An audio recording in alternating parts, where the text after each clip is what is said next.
Hello everyone. आज मैं आपके साथ इंडक्शन कुकर को कैसे यूज़ करते हैं शेयर करूंगी। जब भी हम नया इंडक्शन लेते हैं और हमने पहली बार उसे यूज़ करना होता है तो हमें थोड़ा सा डर सा लगता है कि इसको कैसे यूज़ करना है, कुछ गलत ना हो जाए। तो आज इसी के बारे में हम देखेंगे। मुझे पूरी उम्मीद है कि आपको ये वीडियो बहुत ही पसंद आएगा। मैंने अपनी तरफ से पूरी कोशिश की है कि मैं इंडक्शन के बारे में सारा कुछ अच्छे से बता सकूं। ये वीडियो मैंने इसलिए बनाया है क्योंकि जब मैंने इंडक्शन लिया तो मुझे चलाना नहीं आता था। तो मैंने YouTube पर कई वीडियोस देखे, लेकिन मुझे एक भी वीडियो ऐसा नहीं मिला जिससे मैं अच्छे से समझ सकूं। तो मैंने सोचा कि इस पर एक वीडियो बनाना चाहिए ताकि अगर कोई जानना चाहे कि इंडक्शन को कैसे यूज़ किया जा सकता है या कैसे यूज़ किया जाता है तो वो अच्छे से समझ सके। और आज मैं इस पर चाय भी बनाकर आपको दिखाऊंगी।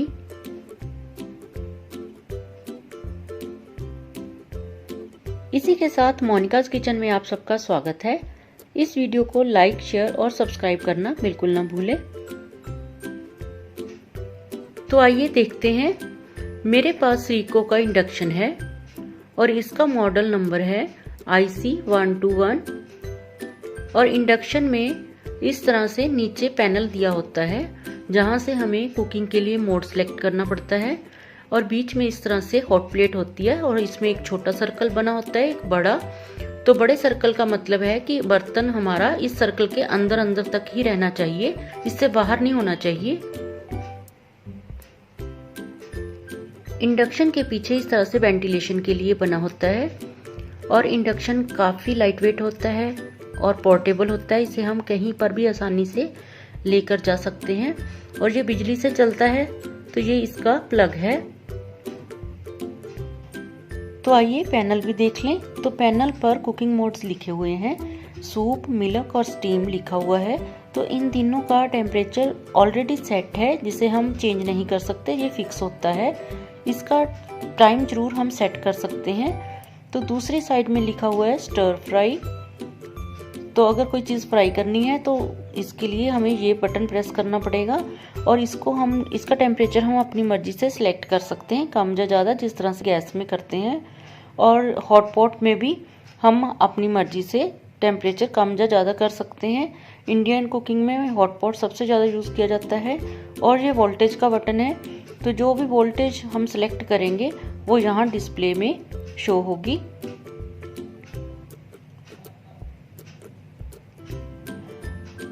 और नीचे सूप, मिल्क और स्टीम के लिए टाइम सेट करने के लिए ये प्रीसेट का बटन है।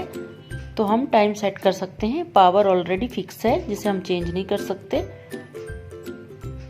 और जिस तरह से हम गैस को स्लो करते हैं या तेज करते हैं उसी तरह से ये इंडक्शन को भी हम वोल्टेज कम या ज़्यादा कर सकते हैं। तो ये माइनस का निशान इसीलिए बना है।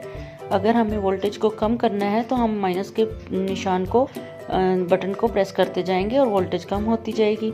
और इसी तरह से प्लस का निशान, यानी अगर वोल्टेज बढ़ानी है तो हम प्लस के बटन को प्रेस करते जाएंगे और जो भी वोल्टेज हम सिलेक्ट करेंगे वो यहाँ पर हाईलाइट होगी। और ये ऑन ऑफ का बटन है। तो यहाँ से इंडक्शन ऑन होगा और ऑफ होगा।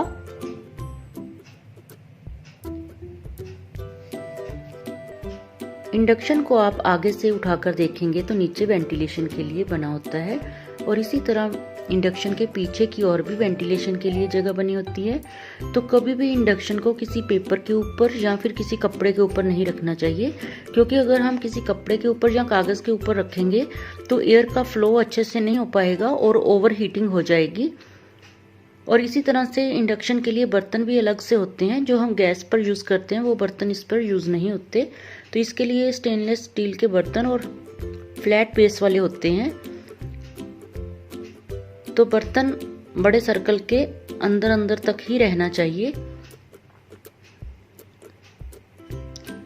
तो इस तरह से मार्केट में अलग अलग तरह के बर्तन मिलते हैं, वो स्पेशल इंडक्शन के लिए ही होते हैं। अगर आपने इंडक्शन के लिए कोई बर्तन खरीदना है तो आपको वहाँ जाकर दुकानदार को बताना पड़ेगा कि आपको इंडक्शन बेस्ड बर्तन चाहिए। तो वो वही बर्तन दिखाएंगे जो इंडक्शन पर यूज़ होते हैं।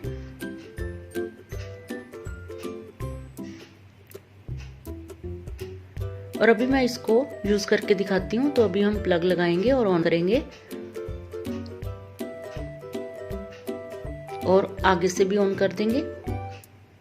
पीछे से मैंने ऑन कर दिया है तो आप देख सकते हैं कि डिस्प्ले पर लाइट्स हाईलाइट हो रही हैं। बर्तन को ऊपर रखेंगे और आगे से ऑन करेंगे तो लाइट स्टेबल हो जाएगी। अभी मैं आपको चाय बनाकर दिखाती हूँ। तो बर्तन में पानी डाल लेंगे और फिर इसके बाद हम कुकिंग मोड को सिलेक्ट करेंगे। तो कुकिंग मोड के लिए मैंने हॉट पॉट को सिलेक्ट किया है। जैसे ही हॉट पॉट को हमने सिलेक्ट किया तो 1200 वाट डिस्प्ले पर शो होना शुरू हो गया है। कुकिंग के लिए मोस्टली हॉट पॉट यूज होता है क्योंकि हम इसे गैस की तरह यूज कर सकते हैं। जिस तरह से हम गैस को स्लो, मीडियम और हाई कर सकते हैं, उसी तरह से हम इसकी वोल्टेज को मैन्युअली कम या ज्यादा कर सकते हैं। हॉट पॉट को सिलेक्ट करने पर डिस्प्ले में 1200 वाट शो हो रही है, लेकिन हम इसको कम या ज्यादा कर सकते हैं। और चलते हुए इंडक्शन से अगर हम बर्तन को उठाते हैं तो भी इसमें एरर शो होना स्टार्ट हो जाएगा। अभी मैं आपको उठाकर दिखाती हूँ। जैसे ही मैंने बर्तन को उठाया तो आप देख सकते हैं कि डिस्प्ले में E1 आना स्टार्ट हो गया है। तो E1 का मतलब है एरर 1, यानी या तो इंडक्शन के ऊपर से बर्तन नहीं है या फिर जो बर्तन हमने यूज किया है वो इंडक्शन के लिए सूटेबल नहीं है।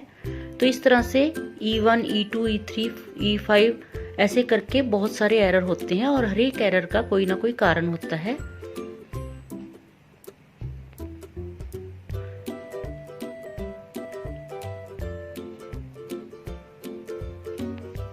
और अभी मैं इसकी वोल्टेज को कम और ज्यादा करके भी आपको दिखाती हूँ। तो ये माइनस वाले बटन को जैसे ही हम प्रेस करेंगे तो इसकी वोल्टेज कम होती जाएगी और वो डिस्प्ले में शो होती जाएगी। जैसे ही मैंने इसको प्रेस किया तो देखिए 800, फिर से प्रेस करेंगे 500, 300, ऐसे 100। तो 100 से ज्यादा कम और नहीं हो सकती, तो 100 तक ही है। और इसी तरह से प्लस बटन को दबाने से इस तरह से वोल्टेज बढ़ती जाएगी। तो इसकी मैक्सिमम वोल्टेज है वो 2000 वाट है। तो अभी मैं फिर से 1200 ही सेट कर दूंगी जो हॉट पॉट के लिए सूटेबल है।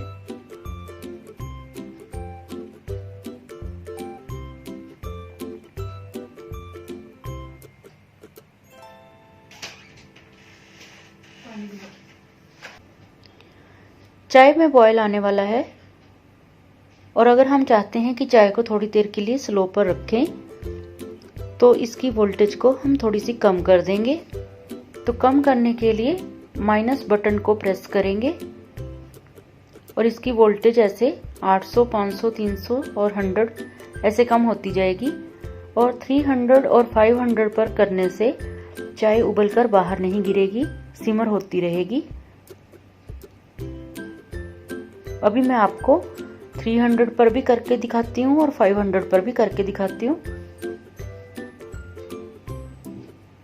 तो अभी मैंने 300 पर किया है तो जैसे ही बॉयल आया तो अपने आप नीचे चला गया। इसी तरह से 500 पर भी बाहर नहीं गिरेगी।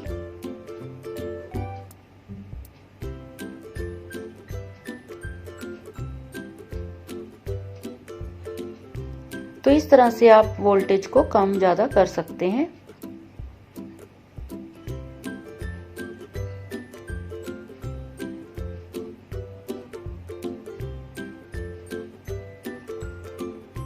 और अभी चाय बनकर तैयार है तो ऑफ करेंगे। चाय बनकर तैयार है। ये वीडियो आपको कैसा लगा कमेंट बॉक्स में जरूर बताएं और अगर आपको ये वीडियो अच्छा लगा हो तो इसे लाइक और शेयर करें।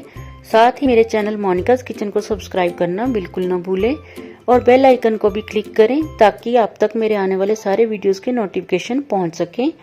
और आप किन टॉपिक्स पर वीडियोस देखना चाहते हैं कमेंट बॉक्स में जरूर शेयर करें ताकि मैं उन टॉपिक्स पर वीडियोस बना सकूं। Thank you for watching my video. मिलती हूँ एक और नए यूजफुल वीडियो के साथ बहुत ही जल्दी।